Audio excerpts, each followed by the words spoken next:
كلمات علماء الاجتماع. علماء الاجتماع يقولون الأفراد في المجتمع يتفاعلون ضمن نظرية تسمى نظرية الدور. تسمى، عليكم السلام ورحمة الله على الشيخ الحج. نظرية الدور، يقولون شو نظرية الدور؟ المجتمع كأفراد، احنا القاعدين الآن كل واحد عنده فكرة معينة، كل واحد عنده عادات معينة اقتبسها من الذي سبقه. هذه يسمونها نظرية تواصل الأجيال أو تقاطع الأجيال.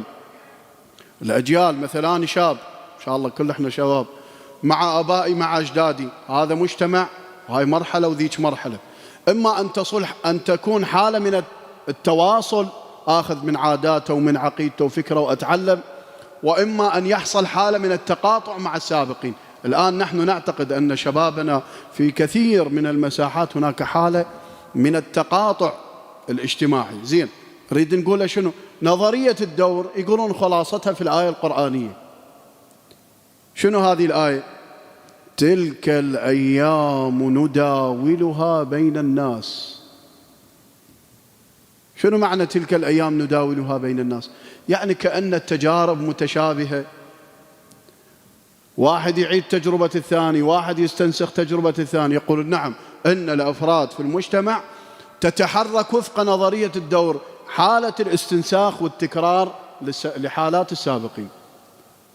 زين، خلنا نذكر شوية قصة حتى نرطب بها المجلس ونحلل هذا الكلام. يقال أن النبي محمد، اللهم صل على محمد صلى الله عليك يا رسول الله، نبي عظيم، نبي الرحمة، اللهم ارزقنا زيارته في المدينة يا الله، ببركة الثانية يا الله، اللهم صل على محمد.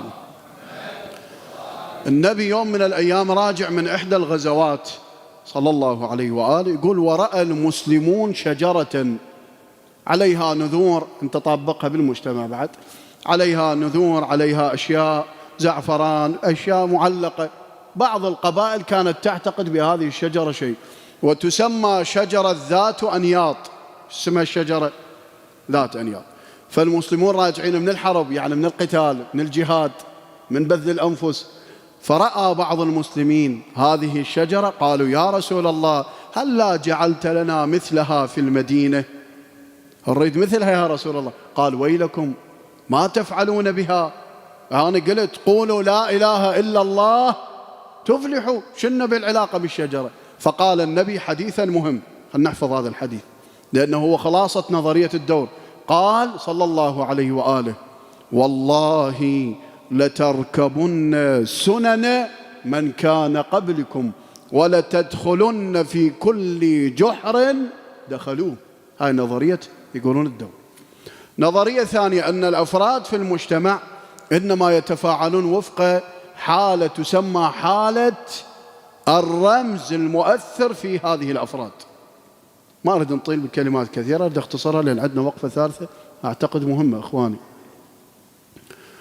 هذا أيضا ما يحتاج لتفسير وتحليل. الرمز الموجود في المجتمع، إخوان أنت جاوبني، يأثر بالناس لو ما يأثر الرمز؟ يأثر، هواي يأثر الرمز. الرمز إذا كان سلبيا فيبث سموما وسلبية في أتباعه.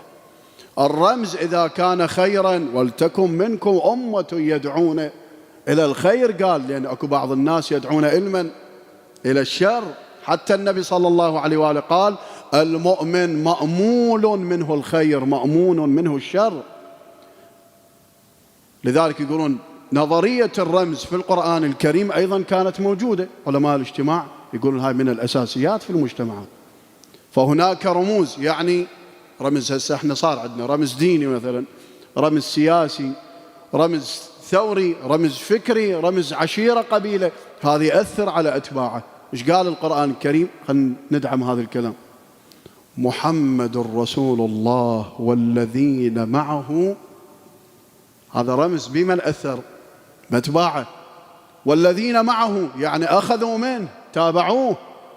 والذين معه أشداء على الكفار رحماء بينهم. نفس الكلام الأول مال الإمام الصادق، يدعو علما إلى أن ينصح المؤمن أخاه، يؤيده، يسدده إلى آخره. فالرمز رسول الله لما اجى وذيك أمة كانت تعيش ما تعيش في مكة المكرمة في أم القرى، معروف تاريخ العرب، وإذا النبي يسويهم بشكل ثاني يصيغهم، يقولون هذا الرمز هكذا يفعل في الأمة. أكو نظرية ثالثة علماء الاجتماع يسمون نظرية التبادل، أيضا هاي بها كلام طويل مو وقتها الآن، ولكن أن المجتمع مرات ينفعل ويتواصل مع المجتمعات القريبة. هذا اللي يقولون أيضا إلى شواهد قرآنية والحديث طويل. مثلا يا أيها الناس إنا خلقناكم من ذكر وأنثى وجعلناكم شعوبا وقبائل لتعارفوا، يقول يعني حالة التبادل الفكري.